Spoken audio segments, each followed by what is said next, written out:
Hello everyone welcome to my channel आमी संगीता एवं आपनारा देखছেন আমার channel simple and easy recipes by Sangeeta. प्रथमेই অনুরোধ করব যারা আমার চ্যানেলটিকে প্রথমবার দেখছেন এবং এখনো সাবস্ক্রাইব করেননি প্লিজ আমার চ্যানেলটিকে সাবস্ক্রাইব করবেন এবং পাশে থাকা বেল আইকনটাও ক্লিক করে দেবেন যাতে আমি নতুন ভিডিও আপলোড করলে আপনার কাছে তার নোটিফিকেশন সাথে সাথে পৌঁছে যায়। আজ মকর সংক্রান্তি উপলক্ষে আমি নিয়ে এসেছি একটা অতি পুরনো রেসিপি ক্ষীরডুবি মালাই পাটিসাপটা। রোজকার পাটিসাপটা থেকে একটু ডিফারেন্ট। এটা খেতে ভীষণই সুস্বাদু। যদি কখনো খেয়ে না থাকেন ডেফিনেটলি এটা ট্রাই করুন। একটু সময় সাপেক্ষ, তবে আলটিমেট টেস্ট পাওয়ার জন্য এইটুকু তো করাই যায়। চলুন আপনাদের সুবিধার জন্য স্টেপ বাই স্টেপ এই রেসিপিটা দেখাই। প্রথমে আমাদের ক্ষীর পাটিসাপটার পুরটা তৈরি করে নিতে হবে। ক্ষীরের পুর করব, তাই আমি নিয়েছি 1 লিটার ফুল ফ্যাট মিল্ক। দুধ জাল দেব যে পাত্রটাতে, সেই পাত্রটায় একটু সামান্য জল দিয়ে তারপর 1 লিটার দুধ দিয়ে দিয়েছি। এইটা একটা ট্রিক, এতে দুধটা পুড়ে যাবে না। দুধটা জাল দেওয়ার পর গ্যাস একদম লো টু মিডিয়াম ফ্লেমে রেখে দেবো। এই দুধটা এবার লো ফ্লেমেই বসানো থাকবে। এইভাবেই এটা আস্তে আস্তে ঘন হবে। এর মধ্যে দিয়ে দেব 1/3 কাপ চিনি।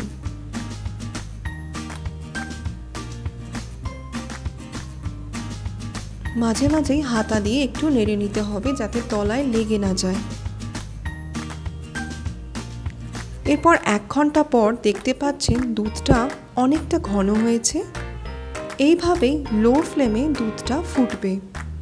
মাঝে মাঝে শুধু একটু হাতা দিয়ে নেড়ে নিতে হবে যাতে তলায় লেগে না যায়, আর গ্যাসের ফ্লেম কিন্তু অবশ্যই করে লো ফ্লেমে। এরপর 2 ঘন্টা পর দেখতে পাচ্ছেন দুধের কালারটাও চেঞ্জ হয়ে গেছে, লালচে লালচে হয়ে গেছে। দুধের যে মালাই বা সর যেটা পড়ছে সাইড থেকে ওইগুলোকে কেচে দুধের মধ্যে দিয়ে দেব।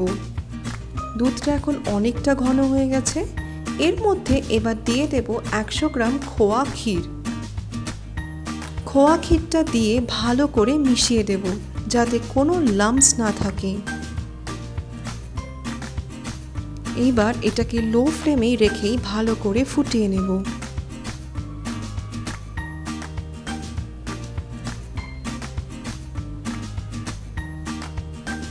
দুধটা এখন অনেকটা ঘন হয়ে গেছে। টেক্সচারটা দেখতে পাচ্ছেন, এটা এখন অনেকটা ঘন হয়ে গেছে।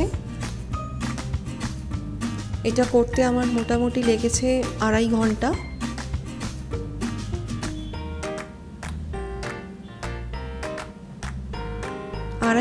একদম লো ফ্লেমে আমি এটাকে এরকমভাবে বানিয়েছি।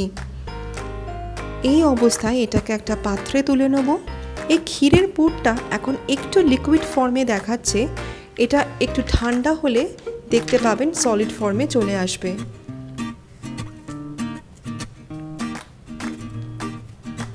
এইবার নেক্সট চলে আসবো সেকেন্ড প্রসেস, সেটা হলো ক্ষীরডুবির জন্য ক্ষীর বা মালাইটা তৈরি করা। এর জন্য একটা পাত্রে আমি 1/2 লিটার দুধ নিয়েছি।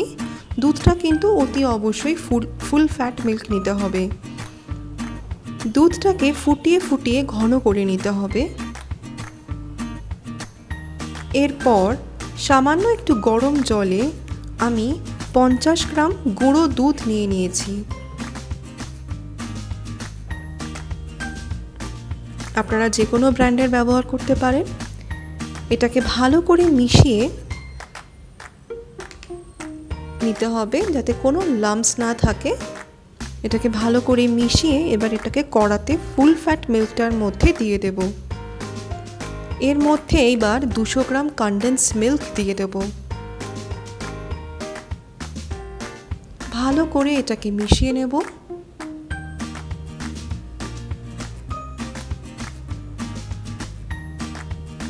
গুঁড়ো দুধ আর কনডেন্স মিল্কটা দিলাম কারণ এতে ক্ষীরের টেক্সচারটা খুবই ঘন হয়।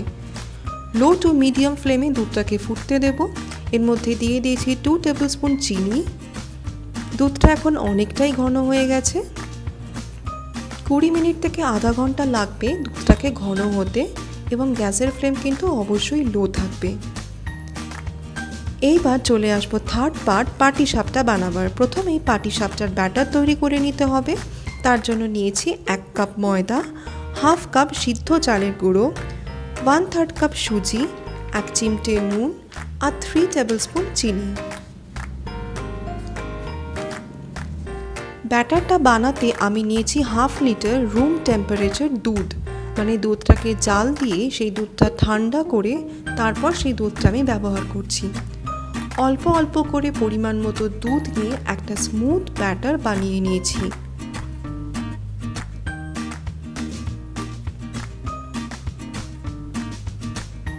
আপনারা চাইলে দুধ এবং জল মিশিয়েও ব্যাটারটা করতে পারেন।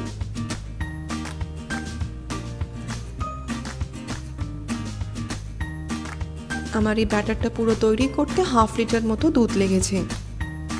ব্যাটারটা কিন্তু খুব ঘনও হবে না, আবার খুব পাতলাও হবে না। এবার এটাকে আধা ঘন্টার জন্য ঢাকা দিয়ে রেখে দেব।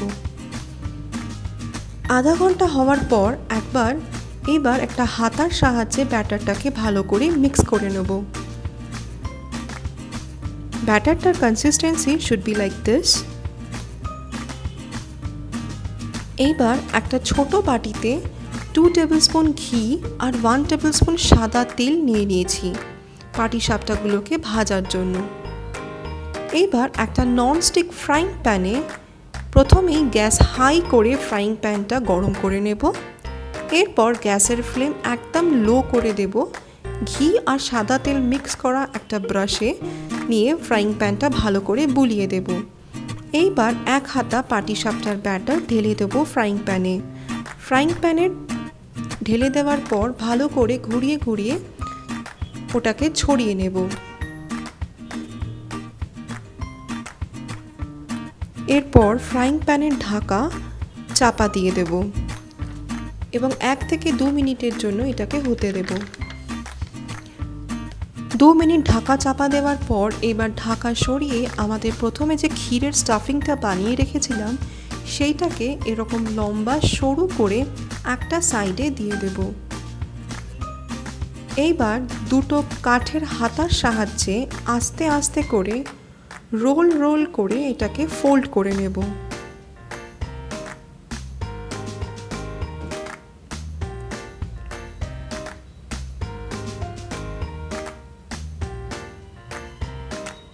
চেপে চেপে পাটিসাপটাগুলোকে ভালো করে ভেজে নিতে হবে।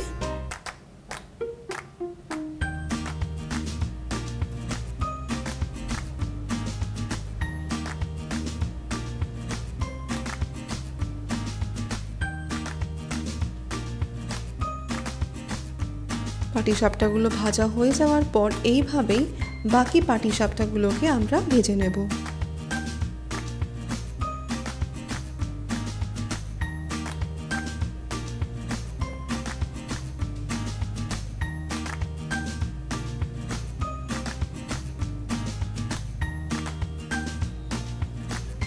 গ্যাসের ফ্লেম কিন্তু একদম লো থাকবে।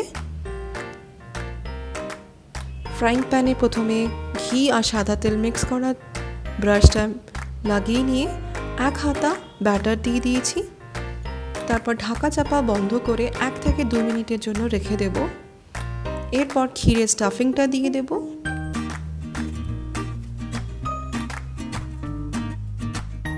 তারপর সিমিলার প্রসেস হাতার সাহায্যে রোল করে এটাকে ফোল্ড করে নেব।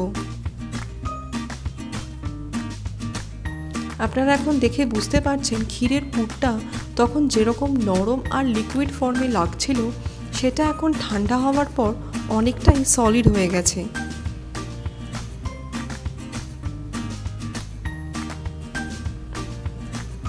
পাটিসাপটাগুলোকে কিন্তু ভালো করে ভেজে নিতে হবে।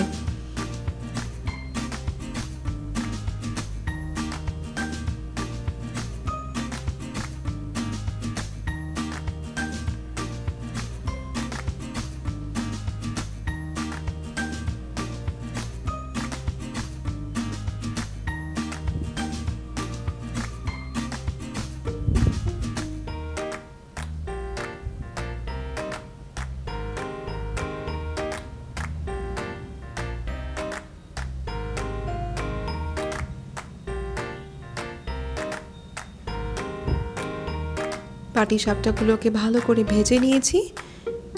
ভাজার পর একটা প্লেটে আমি এগুলোকে তুলে নিয়েছি।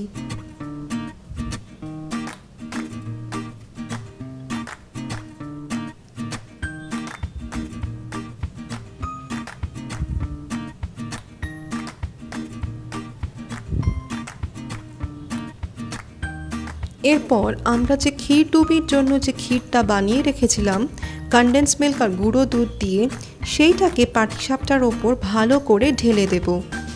পাটিসাপটাগুলো যেন পুরো এর মধ্যে ডুবে যায় দুধের মধ্যে। এইবার আপনার পছন্দ মতো কিছু ড্রাই ফ্রুটস দিয়ে দিতে পারেন। আমি একটু চপড পিস্তা বাদাম উপর থেকে ছড়িয়ে দিয়েছি। কিছু ঘন্টার জন্য ক্ষীরের পাটিসাপটাগুলোকে এইভাবে ক্ষীরের দুধের মধ্যে ডুবিয়ে রাখুন, এতেই কিন্তু এই টেস্টটা দারুণ হবে। ক্ষীরডুবি মালাই পাটিসাপটা পিঠে কিন্তু খেতে ভীষণই সুস্বাদু।